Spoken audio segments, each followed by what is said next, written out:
Hello and welcome. In today's video, I will guide you step by step on how to disable all push notifications in the Twitch app on your Android phone. If you find Twitch notifications distracting or want to reduce interruptions, this simple tutorial will help you turn them off. First, open the Twitch app on your Android phone.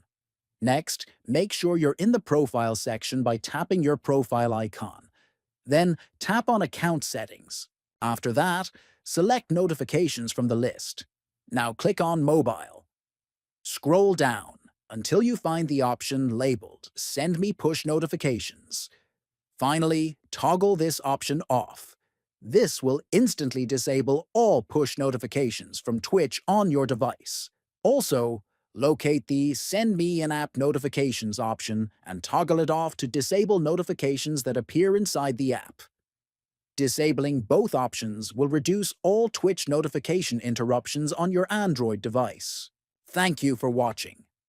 By following these simple steps, you can easily stop Twitch push notifications on your Android phone. If this video helped you, please like and subscribe for more helpful tutorials. See you in the next video.